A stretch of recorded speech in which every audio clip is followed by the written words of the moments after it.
boto ko ay no, lalo na dahil inuuna natin ang kaso niya kaysa sa mga mas seryosong isyong kinakaharap ng isa sa mga kasamahan natin. Distinguished colleagues, ang boto ko ay no, hindi dahil perpekto si Congressman Barzaga, pero dahil questionable para sa akin na minadali natin itong desisyon dahil ngayong hapon lang natin nakuha ang committee report na ito at si Congressman Barzaga lang ang sinampahan ng kaso ng Committee on Ethics. Ang boto ko ay no, lalo na dahil inuuna natin ang kaso niya kaysa sa mga mas seryosong isyong kinakaharap ng isa sa mga kasamahan natin. Isang kapwa kong Batanggenyo na nandito ngayon na bumoto sa kaso ni Congressman Barzaga. Hindi ba nakakahiya maging miyembro ng Kongreso dahil parang naging normal na meron tayong isang kasamahan na inakusahan na nagbayad para sa mahigit 100 billion pesos ng mga kontrata sa DPWH? Para bang tinatanggap natin na normal lang magkaroon ng kasamahan na iniugnay sa pagnanakaw ng bilyong-bilyong piso na hindi iniimbestigahan na ng Committee on Ethics, Public Works o Infracom, samantalang inuunan natin ang kaso ni Congressman Barzaga, habang hindi man lang natin pinaglalaanan ng masusing atensyon ang mas mabigat na aligasyon, lumalabas na parang okay lang magnakaw sa Kongreso. Nakatala na sa kasaysayan na sa gitna ng matinding kontrobersiya sa korupsyon, ito ang inuna ng Kongreso at parang lang walang mali sa ginagawa ng isa sa ating kasamahan at tayo mismo ay ngayon sumisira sa imahe ng Kongreso. Mahiya naman tayo. Majority Leader. Mr. Speaker, I'd like to recognize the Honorable Marcoleta for his explanation of his vote. Honorable Marcoleta is hereby recognized.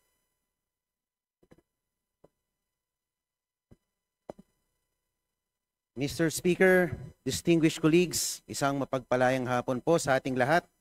I rise to place on record this manifestation of support for Honorable Francisco Kiko Barzaga and to express my strong opposition to any move seeking his suspension from this august chamber. From Voltaire's philosophy of tolerance and freedom of expression, this line is often quoted, "I may not agree with what you say, but I will defend to the death your right to say it." The independence of the legislature ensures that members may speak fully, frankly, and fearlessly on matters of public interest. Honorable Barzaga's statements directed at alleged corruption within the government falls within the fullest and most urgent category of political expression. To penalize him for raising concerns on corruption, which the Constitution itself mandates Congress to check, is to subvert the very principle of parliamentary privilege. Mr. Speaker, 2004 pa lang po, andito na po ako bilang Chief of Staff po ng aking ama. Nakita ko po ang mga oposisyon na grabe magtuligsa sa administrasyon. Nandyan po ang mga magigiting na miyembro ng Makabayan Bloc na sila Sasturo Campo, Lisa Masa, Joel Berador na talagang magigiting na mga figura ng oposisyon. Pero hindi naman po sila naharap sa mga ethics case, gaano man sila kaanghang magsilita laban sa administrasyon. My dear colleagues, Honorable Barzaga is seated in this chamber because the people of Dasmariñas City, Cavite, placed their trust in him as affirmed through the ballot. Article 6, Section 6 of the Constitution states that members of this House derive their authority exclusively from the electorate. Ano po ba ang mas mabigat na kasalanan? Ang magmiyaw o ang magnakaw? Ano ba ang mas mabigat na kasalanan? Ang mag-video at mag-selfie at mag-post ng pagkadismaya sa gobyerno, ang isang batang congressman? O ang ginawang sistematikong pagnanakaw sa gobyerno? O at pagsimot sa bilyon-bilyong piso sa kaban ng bayan sa pamamagitan ng mga ghost projects? Ang mga posts ni Kong Miao ay mistulang alingaw-ngaw lamang ng saloobin ng nakararaming mga Pilipino. To impose the penalty of suspension is to overturn the sovereign choice of the people. That remedy is reserved only for conduct so reprehensible and destructive of the institution that it overwhelms democratic legitimacy. No such circumstance exists here. Honorable Barsaga's only act was to express his views regarding corruption in government, a matter of public concern central to democratic oversight. Let not the House of Representatives be weaponized against its own members. Thank you very much, Mr. Speaker. Majority Leader. Mr. Speaker, we'd like to recognize the Honorable Congressman Nazal to give his explanation of his vote. Honorable San Fernando is hereby recognized. Thank you, Mr. Speaker. If we don't believe in freedom of expression for people we despise, we don't believe in it at all. This quote serves as the foundation of this representation's vote. Totoo na maraming nasabi, pinahayag, at ginawa ang kinatawang si Representative Barzaga na hindi aakma sa pamantayang inaasahan sa isang halal na opisyal. But this begs us to question what really is unethical behavior. While I agree that us lawmakers are held to a higher degree of ethics and decorum, such should not work as to stifle free speech and debate. Lawmakers must be free to say what we want, especially on issues involving national importance. Representative Barzaga's actions and words may not fit the usual mold of a traditional lawmaker. But who decides if the mold or what mold is correct? I understand these are difficult questions to answer, and I am unsure if there is any. But one thing I am sure of is that plundering the coffers of government through ghost infrastructure projects is what's unethical. The committee resolution sets a dangerous precedent. Ganito ho ba tayo kabalat sibuyas at allergic sa mga naiibang pananaw? Should our subjective judgments of Representative Barzaga's ethics supplant the will of the electorate? Hayaan natin ang mamamayan ng Dasmariñas ang humatol sa mga ginagawa ni Representative Barzaga. Kung saba ay karapat dapat na maging kinatawan nila. My dear colleagues, let us not erode whatever little trust that the public has left for this House at a time where allegations of massive corruption has been plaguing our beloved institution. It is callousness to sanction one of its most vocal critics, however eccentric, uncouth, or unpalatable his mode of delivery may be. Hindi po sa pamamagitan ng aksyong ginawa natin kay Representative Barzaga mababawi ang kredibilidad ng ating institusyon.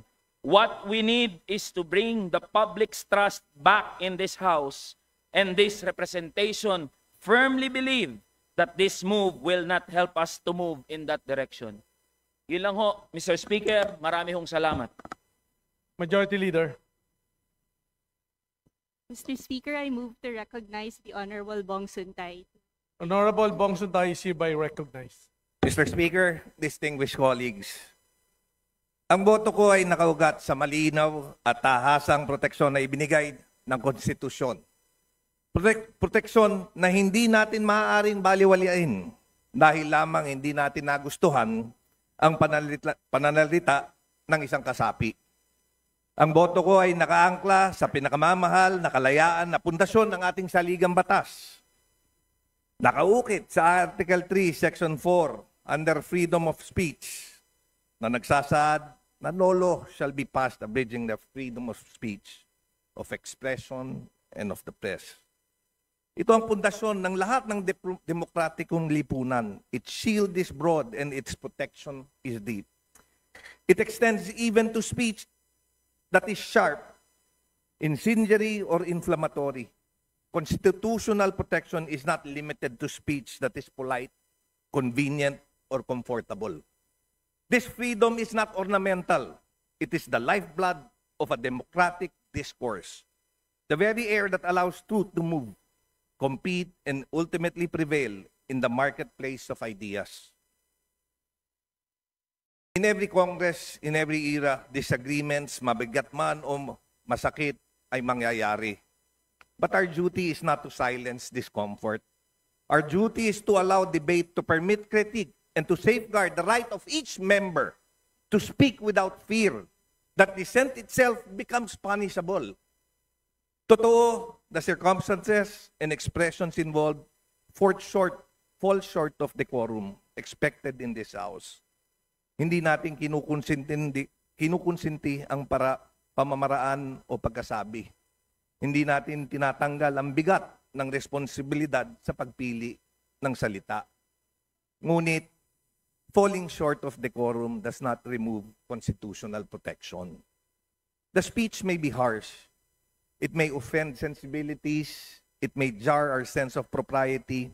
But as long as it remains within the realm of expression guarded by the Constitution, this chamber cannot treat protected speech as punishable misconduct. Democracy does not mature through silence or suppression. It goes through robust exchange, matinding banggaan ng pananaw o mga malalamang diskurso ng pag-iisip kung saan ang katotohanan ay siyang huling magtatagumpay. I cast a no vote because imposing sanction here creates a chilling effect. Not only on the member involved, but on all who depend on this chamber as a forum for candor, for courage, and confrontation when needed. Hindi ito ang panahon para paliitin ang espasyo ng pagsasalita. Ito ang panahon para palawakin, palakasin, at pangalagaan ito. Freedom of speech is not defended only when it is easy. It must be defended precisely when it is difficult, when the speech is unwelcome, unpopular, or uncomfortable. That is the true test of our commitment to constitutional principles. Thus, with earnest respect for this institution and with fidelity to the Constitution, I vote no, to uphold our most cherished freedom, to preserve the vibrancy of democratic debate, and to affirm the truth. The truth emerges only when ideas are allowed to contend openly and without fear. Maraming salamat po. Majority Leader. Mr. Speaker, I move to recognize the Honorable Robert Nazal for his explanation.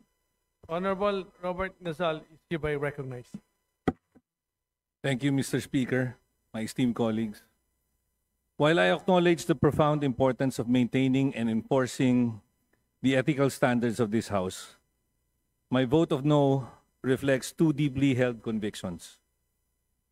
First, although the respondent's conduct was inappropriate, crass, and unbecoming of a member of Congress, I respectfully submit that the proposed 60-day suspension is grossly disproportionate to the offenses alleged. If he has indeed acted beneath the dignity of his office, then by all means, reprimand him, hold him to account. But discipline must always be commensurate to the transgression, and in this case, I believe this august chamber is responding with excessive severity. A reprimand being the initial and least severe action should have been the proper first recourse, especially where the conduct, while objectionable, does not involve corruption, criminality, abuse of authority, or behavior so grave as to render a member unfit for office. Second, voting no does not mean condoning his acts. It is instead a principled affirmation that fairness and due process are indispensable. The resolution before us does not specify the precise acts for which Representative Barzaga is to be sanctioned. Without such clarity, how can he meaningfully defend himself before the entire House? The most basic tenets of due process require that any member must be informed of the specific statements or posts deemed punishable before the harshest penalty, short of expulsion, is imposed. If this House demands accountability, then we must likewise ensure fairness. Otherwise, we undermine the very integrity we claim to protect. Finally, this vote is also my gentle appeal to this chamber to recenter its energy on the people's mandate. At a time when Filipino families struggle with daily concerns such as rising prices, job insecurity, health burdens, educational gaps, our primary duty is to ensure that their material well-being remains the central business of the people's house. Let us not lose sight of the urgent fundamental issues that affect every household we swore to serve. A reprimand would have been a balanced, measured response, one that upholds institutional integrity without diverting the House's focus from the needs of our people. For these reasons, I register my view that a reprimand, not suspension, would have been the appropriate, proportionate, and constitutionally sound response under the circumstances. Thank you. Majority Leader. Speaker, I move to suspend session until tomorrow, December 2, 3 p.m. Session suspended until tomorrow, Tuesday, December 2 at 3 o'clock.